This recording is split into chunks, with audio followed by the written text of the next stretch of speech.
नमस्कार माझ्या सर्वांना, मी शिवानी. गावाकडच्या स्वादमध्ये आपलं खूप खूप मनापासून स्वागत आहे. तर आज मी तुमच्यासोबत शेअर करत आहे अगदी स्वादिष्ट असणारी ही ब्रेड मलाई रोलची रेसिपी. नेहमी आपण बाहेर वगैरे खातो आणि इवन कोणते प्रोग्राम वगैरे असले ना तिथेसुद्धा आपल्याला ही डिश मिळतेच. तर एकदा तुम्ही घरीसुद्धा बनवून बघा. बनवणं अगदी सोपं आहे, जास्त साहित्यसुद्धा लागत नाही आणि जास्त वेळसुद्धा लागत नाही आणि खायला तर अतिशय टेस्टी वाटते. नेहमी बाहेरचं खाण्यापेक्षा एकदा घरी ट्राय करा. चला तर सुरू करूया आजची रेसिपी. त्यासाठी काय करायचं आहे, आपल्याला कढाईमध्ये अर्धा कप दूध घ्यायचं आहे. त्यामध्ये मी 1 चम्मच तूप टाकलेला आहे आणि हे मिक्स करून घ्यायचं. मिक्स करून झाल्यानंतर यामध्ये मी 1 कप खोवा टाकलेला आहे, म्हणजे मावा टाकलेला आहे. त्यालासुद्धा मिक्स करून घ्यायचं व गॅसची फ्लेम ही अगदी लो ठेवायची. जोपर्यंत छानपैकी असा मावा हा मेल्ट होत नाही आणि हलकासा शिजायला येत नाही तोपर्यंत यामध्ये साखर टाकायची नाही. आता बघू शकता बबल्स येत आहे, म्हणजे तो शिजण्याच्या स्टेजवर येत आहे बा. तर याला आपल्याला आणखी शिजवायचं आहे. बट त्या अगोदर मी यामध्ये 2 चम्मच पिठी साखर टाकलेली आहे, म्हणजे 2 टेबलस्पून शुगर पावडर टाकलेला आहे. त्याला मिक्स करायचं आणि हलकासा घट्टसर येईल बा आणि कलर हलकासा चेंज होईल बा, ब्राउनिश हलकासा कलर येते तितपत आपल्याला याला शिजवून घ्यायचं आहे. खूप जास्त असा घट्ट होईल बा तितपतसुद्धा नाही करायचं. या स्टेजवर आलं की गॅस बंद करून घ्यायची व एका वाटीमध्ये काढून घ्यायचं, कारण की थंड झाल्यानंतर आणखी तो घट्ट व्हायला येतो, म्हणजे दाटसरपणा येते त्यामध्ये. नंतर त्याच कढाईमध्ये मी मावा काढून झाल्यानंतर दूध गरम करायला ठेवलं. तर 1 लिटरच्या जवळपास मी फुल क्रीमवालं दूध घेतलेलं होतं आणि ते गरम करायला ठेवलेलं आहे.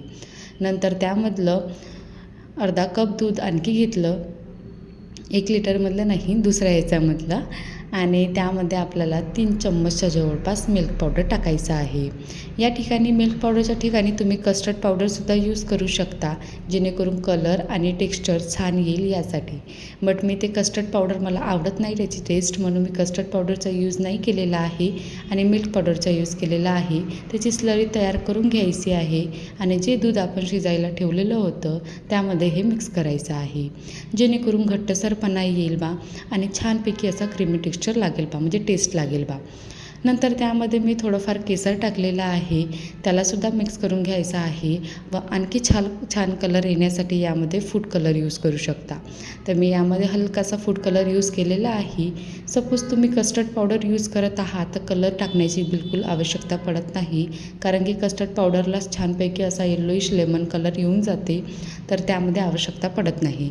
बट यामध्ये मी मिल्क पावडरचा यूज केलेला आहे, म्हणून मला हलकासा कलर टाकणं पडलं आणि मस्तपैकी असं याला छानपैकी असा कलर तयार करावा लागला. नंतर यामध्ये मी बदामचं पावडर तयार करून घेतलं. त्यामध्ये मी बदामचं पावडर तयार करताना इलायचीसुद्धा बारीक करून घेतलेली होती, 2 ते 3 इलायची टाकली होती आणि ते सुद्धा बदामच्या पावडरमध्ये बारीक करून घेतलेली आहे. याच्याने का नाही जास्त वेळ आपल्याला शिजवण्याची गरजसुद्धा पडत नाही आणि मस्तपैकी असं घट्टसर असं दूध तयार होऊन जाते. नंतर यामध्ये मी 3 चम्मचच्या जवळपास शुगर पावडर टाकलेला आहे, पिठी साखर टाकलेली आहे, तिलासुद्धा मिक्स करून घ्यायची आहे आणि आत्ता आपल्याला जास्त वेळ याला शिजवत बसायचं नाही आहे. आणि अशा प्रकारे ही दुधाची मलाईदार अशी स्लरी तयार झालेली आहे. तर हिला आता आपल्याला बंद करायची आहे गॅस आणि थंड व्हायला ठेवून द्यायची आहे. तुम्हाला मी दाखवते सुद्धा की किती घट्ट झालेली आहे. तर आपल्याला इतपतच आपल्याला याला घट्ट करायचं आहे, कारण की थंड झाल्यावर आणखी यामध्ये दाटसरपणा होते, तर त्यामुळे आणखी ती घट्ट होते आणि मग जो टेक्स्चर आपल्याला पाहिजे ना तो परफेक्ट तयार होऊन जाते. आता जोपर्यंत दूध थंड होत आहे तोपर्यंत आपल्याला ब्रेड रोल तयार करून घ्यायचे आहे. ब्रेड रोल तयार करण्यासाठी मी इथे व्हाईट ब्रेडचा यूज केलेला आहे आणि त्याचे आपल्याला कॉर्नर्स अशा प्रकारे कट करून घ्यायचे आहे. कट करून झाल्यानंतर बेलननी अशा प्रकारे याला छानपैकी असं पातळसर लाटून घ्यायचं आहे. जेवढा तुमच्या ब्रेडचा साईज आहे ना त्याच्यापेक्षा अर्धा त्याचा साईज येईल बा इतपत आपल्याला पातळ लाटून घ्यायचं आहे. लाटल्यानंतर त्यामध्ये जो सुरुवातीला बनवलेला खोवा होता ना, म्हणजे मावा, ती रबडी आपल्याला यामध्ये, म्हणजे जो मावा होता तो आपल्याला याला लावून घ्यायचा आहे. ज्या प्रकारे तुम्हाला दाखवत आहे ना तशाच प्रकारे आपल्याला हा मावा ब्रेडच्या स्लाईसवर असा स्प्रेड करून घ्यायचा आहे आणि नंतर आपल्याला ह्याचा रोल तयार करून घ्यायचा आहे. तर मस्तपैकी असं इतपतच आपल्याला टेक्स्चर पाहिजे होतं, म्हणजे घट्टसर पाहिजे होतं, जेणेकरून छानपैकी आपल्याला ही म्हणजे लावता येईल बा ब्रेडच्या स्लाईसवर, स्प्रेड करता येईल बा यासाठी. नंतर अगदी हलक्या हलक्या हाताने आपल्याला याचा रोल तयार करून घ्यायचा आहे आणि जी शेवटची कॉर्नर्स आहे ब्रेडची त्याला हलक्या हलक्या हाताने थोडंसं दूध लावायचं, जेणेकरून इझिली चिपकून जाईल बा. तुम्हाला मी आणखी 1-2 करून दाखवते, जेणेकरून समजेल लवकर. तर एक ब्रेडची स्लाईस घ्यायची, त्याला जो बनवलेला खोवा होता तो लावायचा. छानपैकी असा लावून झाल्यानंतर ब्रेडच्या चारही साईडला तुम्ही दूध लावू शकता किंवा शेवटच्या कॉर्नरलासुद्धा लावू शकता. तर यामध्ये मी चारही साईडला लावून घेतलेलं आहे. अगदी बोटाने हलकं हलकंसं लावायचं आहे, खूप जास्त असं ओलसरपणा करायचा नाही आहे. नंतर लावल्यानंतर अगदी हलक्या हाताने आपल्याला रोल करत न्यायचं आहे आणि जे शेवटचं आहे ना त्याला छानपैकी असं चिपकेल बा मस्तपैकी असं तयार करून घ्यायचं आहे.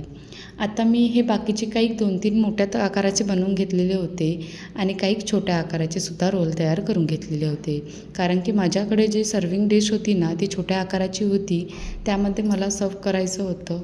त्या ब्रेडच्या स्लाईसलासुद्धा मी हलकंसं लाटून घेतलं व त्यावर नंतर खोवा लावून घेतला आणि ज्या प्रकारे मी बाकीचे बनवून घेतले ना तशाच प्रकारे यालासुद्धा बनवून घेतलं आणि हे सगळे तयार करून घेतलेले आहे. आत्ता आपल्याला याला 10 मिनटं फ्रीजमध्ये ठेवायचं आहे, जेणेकरून छानपैकी असे सेट होईल बा आणि 10 मिनटाच्या नंतर आपल्याला याला सर्विंग प्लेटमध्ये सर्व करायचं आहे. तर प्लेट घ्यायची आणि आपल्याला त्यामध्ये एक एक ठेवून द्यायचं आहे. ज्या प्रकारे मी तुम्हाला दाखवत आहे, तुमच्याकडे सपोज अशा प्रकारची प्लेट असेल त्याच्यामध्ये घ्यायचं किंवा जे अवेलेबल असेल ना त्याच्यामध्ये घ्यायचं. माझ्याकडे हे थोडे मातीचे कप्स असल्यासारखे होते, तर त्यामध्ये मी जे छोट्या आकाराचे बनवले होते ना ते त्यामध्ये सर्व केलेले आहे आणि अशा प्रकारे बाकी सगळे सर्व करून झाल्यानंतर त्यावर आपल्याला जी दुधाची स्लरी तयार करून घेतलेली होती त्यामध्ये टाकायची आहे. मस्तपैकी ही रबडी आता बघू शकता अगोदरपेक्षा हलकीशी घट्ट आलेली आहे. बघा, अगोदर जेवढी पातळ होती ना त्याच्यापेक्षा हलकीशी घट्ट आलेली आहे आणि आपल्याला मस्तपैकी हा कपमध्ये ती सर्व करायची आहे. अगदी खायला ना टेस्टी लागत होते, जशी आपल्याला बाहेर मिळते ना. म्हणजे जास्त करून हे आपल्याला जिथे लग्नविवाहाचा कार्यक्रम राहील किंवा एखादा प्रोग्राम राहील ना त्यामध्ये डिश ठेवल्या जाते स्वीट डिश म्हणून. तर ही जी ब्रेड मलाई रोल आहे ना ती मला एकदा लग्नामध्ये दिसली होती, तर मी तेव्हाच विचार केलं होतं की कधी ना कधी मी याला बनवणार बा. तर मी ही बनवून बघितली, फर्स्ट टाईमच बनवून बघितली, पण इतकी टेस्टी झाली होती की खूप मस्त. आता मस्तपैकी सर्व करून झाल्यानंतर मी केसर आणि पिस्त्याने गार्निश केलेलं आहे आणि अशा प्रकारे ही ब्रेड मलाई रोल तयार झालेला आहे. तुम्हाला ही आजची रेसिपी आवडली असेल तर एकदा तुम्ही ट्राय करून बघाल. अगदी सोपी आहे, कोणी पण बनवू शकेल अशी आहे. जास्त इन्ग्रेडियंट्ससुद्धा लागत नाही, फक्त थोडीशी साखर, दूध आणि ब्रेड लागते आणि हलकासा खोवा, म्हणजे 3-4 वस्तूमध्ये ही बनवल्या जाते. सपोज पाहुणेपरी आले ना त्यांच्यासाठी नवीन काही बनवायचं असलं ना तर हे एकदा तुम्ही ट्राय करून बघाल. अशा प्रकारे ही रेसिपी तयार आहे. कशी वाटली आजची रेसिपी? तर आवडली असेल ना तर बनवून बघाल आणि चॅनेलला सबस्क्राईब करायला विसरू नका. अशाच रेसिपी बघत राहा, एन्जॉय करत राहा. चला तर टेक केअर, बाय.